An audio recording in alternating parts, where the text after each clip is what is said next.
Hello, good morning. അപ്പോൾ ഇന്ന് നമുക്ക് മൂന്നാറിലത്തെ നമ്മുടെ സെക്കൻഡ് ഡേ ആണ് കേട്ടോ. അപ്പോൾ ഇവിടുന്ന് നമ്മൾ വേറെ ഏതെങ്കിലും ഒരു സ്പോട്ടിലോട്ട് പോകാം എന്നുള്ളൊരു മൈൻഡിൽ നിൽക്കണേണേ. നിങ്ങൾ ഫസ്റ്റത്തെ വീഡിയോ കണ്ടിട്ടില്ല, വ്ളോഗ് കണ്ടിട്ടില്ല എന്നാണെങ്കിൽ എന്തായാലും ഒന്ന് കണ്ടു നോക്കണം കേട്ടോ. അപ്പോൾ ഞങ്ങൾ നേരെ രാവിലെ പോയിട്ട് ബ്രഷൊക്കെ ചെയ്ത് പോയിട്ട് ബ്രേക്ക്ഫാസ്റ്റൊക്കെ കഴിച്ചു. അത് കഴിഞ്ഞ് റൂമിൽ വന്ന് റെഡിയായി വെക്കേറ്റൊക്കെ ചെയ്തു കേട്ടോ. വെക്കേറ്റ് ചെയ്തിട്ട് നമ്മൾ നേരെ പോണത് സൂര്യനെല്ലിയിലോട്ടാണ് കേട്ടോ. ഞാൻ എപ്പോഴും ഞങ്ങൾ മൂന്നാർ ട്രിപ്പ് പോകുമ്പോഴത്തേക്കും പറയണ ഒരു സ്പോട്ടാണ് സൂര്യനെല്ലി. അവിടെ എന്താണ് കാണാനുള്ളതെന്നാണ് ഇപ്പോൾ എന്നോട് എല്ലാവരും ചോദിക്കണത്.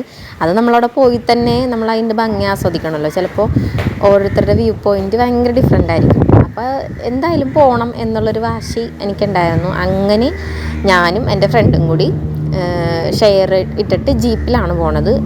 അങ്ങോട്ടേക്ക് അറൗണ്ട് ഒരു 50 റുപ്പീസോ അങ്ങനെ എന്തോ ആയുള്ളൂ. 50 100 എന്തോ ആയിട്ടുണ്ടായിരുന്നുള്ളൂ. അതിൽ താഴെ ഇരുന്നു കേട്ടോ, 50 എന്തോ ആയിരുന്നു.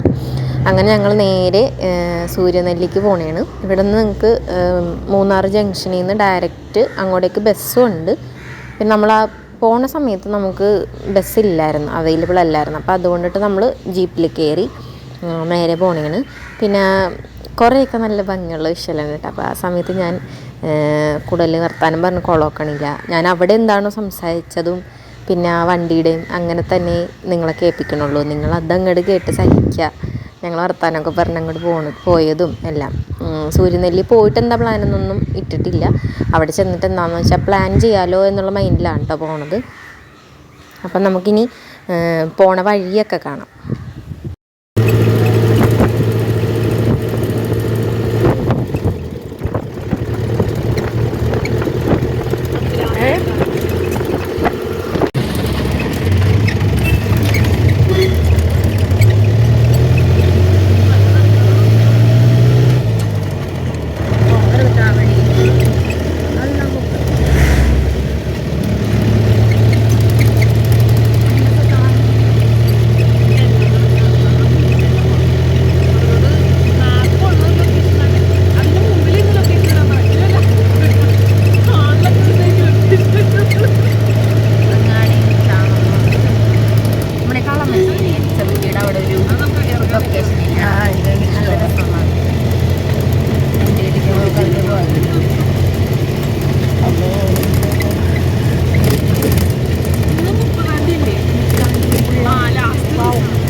മറ്റേത് ഇതൊരെണ്ണം വാങ്ങിക്കണോടാ, ഇങ്ങനെ സക്ഷം പോലത്തെ ഇത് വാങ്ങിക്കാൻ കിട്ടൂലേ, അതാകുമ്പോ ഇങ്ങനെ ഒട്ടിച്ചേക്കാരും. പക്ഷില്ലടാ, അതിനേക്ക് സൂപ്പറായത് ഇതാകുമ്പോ മിററിൽ ഇങ്ങനെ ഒട്ടിയിരിക്കും. അമ്മ കൈ ഒട്ടിരിക്കും. എനിക്കിപ്പോ ഇത് കുഴപ്പമില്ല, രസമുണ്ട്.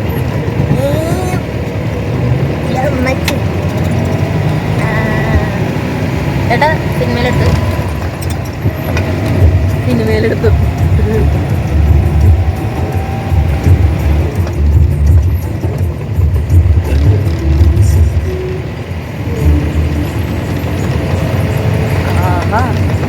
ഒരു ശരിക്കൊന്നുമില്ലടാ, നോക്കിയടാ സൂപ്പറായിട്ട് കാണാം.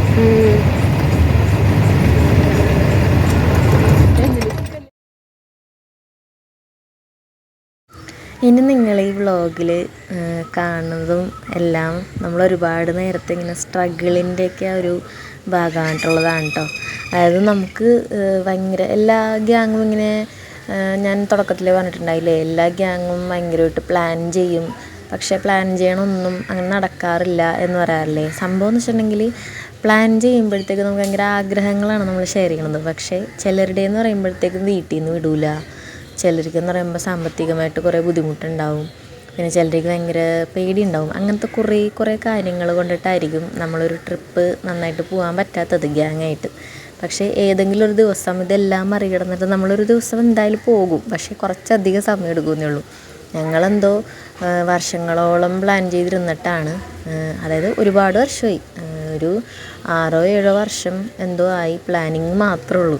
അങ്ങനെ ഇരുന്നിട്ടാണ് ഞങ്ങൾ ഈ ഒരു ദിവസം രണ്ടും കൽപ്പിച്ച്, രണ്ടുപേരുടെയും വീട്ടിൽ പ്രശ്നമില്ല, ചെറിയ രീതിയിലുള്ള എമൗണ്ട് നമ്മുടെ കയ്യിലുണ്ട്, നല്ല ധൈര്യവുമുണ്ട്, മണ്ണെടുത്ത് വെച്ച് കാണാമെന്നുള്ള മൈൻഡിൽ രണ്ടുപേരും കൂടി ഇറങ്ങണം കേട്ടോ. അപ്പം അതേപോലത്തെ ഒരു കട്ട മൈൻഡിൽ നമുക്ക് ഇറങ്ങാൻ പറ്റുമെങ്കിൽ ട്രിപ്പൊക്കെ അടിപൊളി കേട്ടോ. പക്ഷേ ഇവിടെ ഞങ്ങൾക്ക് കിട്ടിയ ഒരു ട്വിസ്റ്റ് എന്ന് വെച്ചിട്ടുണ്ടെങ്കിൽ സൂര്യനെല്ലിയിൽ നമ്മൾ എത്തിക്കഴിഞ്ഞപ്പോഴത്തേക്കും ഇനി എന്ത് എന്നുള്ളതായിരുന്നു നമുക്കുള്ളൊരു മെയിൻ പ്രശ്നം. എന്ന് വെച്ച് കഴിഞ്ഞാൽ ഫണ്ട് ഭയങ്കര കുറവാണ്. പിന്നെ അതുപോലെ തന്നെ അവിടെ നിന്ന് നമ്മൾ ഉദ്ദേശിക്കുന്ന ഒരു സ്പോട്ടിലോട്ട് പോകണമെങ്കിൽ അത്യാവശ്യം കയ്യിൽ ഫണ്ടൊക്കെ വേണം. ഒരു സ്റ്റേ ഒക്കെ അടിക്കണമെങ്കിൽ അത്യാവശ്യം ഫണ്ട് വേണം. പിന്നെ അതിന് വേണ്ടിയിട്ടുള്ള തിരച്ചിലായിരുന്നു കേട്ടോ. ഫണ്ട് കളക്ട് ചെയ്യാൻ എല്ലാവരെയും വിളിച്ച് ഫണ്ടൊക്കെ സെറ്റാക്കാൻ വേണ്ടിയിട്ട് ചോദിച്ച് അങ്ങനെ ഒരുപാട് മണിക്കൂർ നമ്മൾ സ്ട്രഗിൾ ചെയ്ത് രണ്ടുപേരും ഈക്വലി കുറേ കിടന്ന് സ്ട്രഗിൾ ചെയ്ത് ഫണ്ടെല്ലാം കളക്ട് ചെയ്തിട്ട് ഒരുപാട് ഇങ്ങനെ ഡ്രീം ചെയ്തിരുന്ന് നമ്മൾ എന്താ പറയുക ഭയങ്കര വാശിപ്പുറത്ത് പോയ ഒരു സംഭവമായിരുന്നു. നമ്മൾ കൊളുക്കുമലയിലോട്ടാണ് കേട്ടോ പോണത്. കൊളുക്കുമലയിൽ നമ്മൾ ട്രക്കിങ്ങിന് പോണേണ്. അതായത് ക്യാമ്പ് ഉണ്ടാവും അവിടെ. ക്യാമ്പിൽ പോയിട്ട് അവിടെ നിന്ന് ഒരു സ്റ്റേ ഒക്കെ അടിച്ച് ടെൻറ്റ് സ്റ്റേ ഒക്കെ അടിച്ച് കൊളുക്കുമലയിൽ ട്രക്കിങ്ങിന് പോകണം. ഇതാണ് ഇപ്പോഴത്തെ മൈൻഡ്. അപ്പോൾ അത് ഞാനൊരു ഷോർട്ടായിട്ട് ഞാൻ സെപ്പറേറ്റ് ഇടാം കേട്ടോ. കുറേ കിടന്നിട്ട് ഞങ്ങൾ ബുദ്ധിമുട്ടണത് അതിൻ്റെ അകത്തുണ്ട്. അപ്പോൾ ആ ഒരു ഫുൾ എൻജോയ്മെൻറ്റും കാര്യങ്ങളെല്ലാം അതിൻ്റെ അകത്ത് കാണാൻ പറ്റും. പിന്നെ പോയതും അവിടെ ചെന്നിട്ട് നമുക്ക് പോയിട്ട് രണ്ടുപേരും കൂടി പോയിട്ട് നമുക്ക് യാതൊരു രീതിയിലുള്ള ബുദ്ധിമുട്ടുകളും കാര്യങ്ങളൊന്നും ഉണ്ടായില്ല. സേഫായിട്ട് പോയി, സേഫായിട്ട് തന്നെ വന്നു. അടിപൊളിയായിരുന്നു കേട്ടോ. പോക്കും വരവെല്ലാം സേഫായിരുന്നു. സാമ്പത്തികമായിട്ട് അധികം വന്നില്ല പ്രശ്നങ്ങൾ. കാരണം എന്ന് വെച്ച് കഴിഞ്ഞാൽ നമ്മളെ ചെറിയ രീതിയിൽ ഹെൽപ്പ് ചെയ്യാനായിട്ടാണെങ്കിലും ആൾക്കാരുള്ളതുകൊണ്ടിട്ട് നമ്മൾ ഓക്കെ ആയിരുന്നു കേട്ടോ. അങ്ങനെ ഞങ്ങളെ ഡെസ്റ്റിനേഷനിലോട്ട് എത്താൻ വേണ്ടിയാണ് കൊളുക്കുമല. ഇവിടെയാണ് കൊളുക്കുമലയിൽ ഞങ്ങൾ സെലക്ട് ചെയ്തത്. ഇവിടെയാണ് കേട്ടോ. നമ്മൾ അവിടെയുള്ള ഏതെങ്കിലും ഓട്ടോയോ ജീപ്പോ ഓടിക്കുന്ന ചേട്ടന്മാരായിട്ടൊന്ന് സംസാരിച്ച് കഴിയുമ്പോഴത്തേക്കും ബാർഗെയിൻ ചെയ്ത് നമ്മൾ ഏകദേശം നല്ലൊരു എമൗണ്ടിലുള്ളത് എടുക്കണം. അപ്പം ഞങ്ങൾ ഇവിടെയാണ് കേട്ടോ സ്റ്റേ എടുത്തത്. നല്ല അത്യാവശ്യം നല്ല എല്ലാവരും നല്ല ജെന്യുവനായിട്ട് നമ്മളെ ഹെൽപ്പ് ചെയ്യുകയും കൂടെ നിൽക്കുകയൊക്കെ ചെയ്യണ ചേട്ടന്മാരുടെ ഒരു സ്റ്റേ ആയിരുന്നു. നമ്മളിവിടെ എടുത്തത് ടെൻറ്റാണ് കേട്ടോ സ്റ്റേ ചെയ്യാൻ വേണ്ടി എടുത്തത്. ഇതാണ് ടെൻറ്റുകൾ. ഇവിടെ നിന്നുള്ള വ്യൂ ഒക്കെ അടിപൊളിയായിരുന്നേ. പിന്നെ നമ്മൾ നേരെ നടന്നിട്ടാണ് കാഴ്ചകൾ കാണാൻ പോണത്.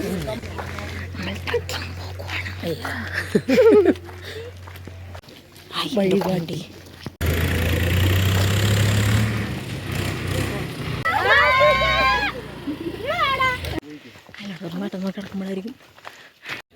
അങ്ങനെ ഫൈനലി നമ്മൾ ഒരുപാട് ആഗ്രഹിച്ചിട്ട് വന്ന സ്ഥലത്തെത്തി. ഭയങ്കര ഭംഗിയായിരുന്നു കേട്ടോ. കുറേ കഷ്ടപ്പെട്ട് പിടച്ച് മേളിൽ കയറി. ഞാൻ വിചാരിച്ചാൽ എന്തായാലും കുത്തി താഴെ വീഴുമെന്ന്, അങ്ങനത്തെ അവസ്ഥയിലൊക്കെ ആയിരുന്നു. പക്ഷേ മേളിൽ കയറിയിട്ടുള്ള വ്യൂ ഉണ്ടല്ലോ ഭയങ്കര അടിപൊളിയായിരുന്നു. ഞാൻ എൻ്റെ കുറേ ഫോട്ടോസും എല്ലാം ഇൻസ്റ്റയിൽ പോസ്റ്റ് ചെയ്തിട്ടുണ്ട്. അപ്പോൾ അതിൽ ഫോളോ ചെയ്യണില്ല എന്നാണെങ്കിൽ ഫോളോ ചെയ്യാം കേട്ടോ. പിന്നെ രാത്രിയൊക്കെ ആയപ്പോഴത്തേക്കും നല്ല അടിപൊളി DJയും സംഭവങ്ങളൊക്കെ ഉണ്ടായിരുന്നു. പിന്നെ നല്ല അടിപൊളി ഫുഡ് ഉണ്ടായിരുന്നു. അപ്പം നിങ്ങൾക്ക് ഇതിൻ്റെ പാക്കേജിങ് എന്തെങ്കിലും താല്പര്യം ഉണ്ടെങ്കിൽ പറയണം കേട്ടോ, കമൻറ്റ് ചെയ്യാം കേട്ടോ. ഞാനപ്പോൾ അവരുടെ ഡീറ്റെയിൽസ് നിങ്ങൾക്ക് വേണമെങ്കിൽ ഷെയർ ചെയ്ത് തരാം. അപ്പോൾ പോകുന്നതാണെങ്കിൽ ഫ്രണ്ട്സോ അല്ലെങ്കിൽ ഒറ്റയ്ക്കാണെങ്കിലും കുഴപ്പമില്ല, ഫാമിലി ആയിട്ടാണെങ്കിലും പോയിട്ടുണ്ടെങ്കിൽ നിങ്ങൾക്ക് അടിച്ച് പൊളിക്കാൻ പറ്റിയിട്ടുള്ളൊരു അടിപൊളി സ്പോട്ടും കൂടിയായിരുന്നു. അപ്പോൾ എൻജോയ് ചെയ്യുക. ഇതേപോലെ ഡ്രീമൊക്കെ ഉണ്ടെങ്കിൽ അതെന്തായാലും സെറ്റാക്കാം കേട്ടോ. പിന്നെ ഇതിനൊരു ലാസ്റ്റ് ഒരു പാർട്ടും കൂടി അടുത്ത വീഡിയോയിൽ ഉണ്ടാവും കേട്ടോ.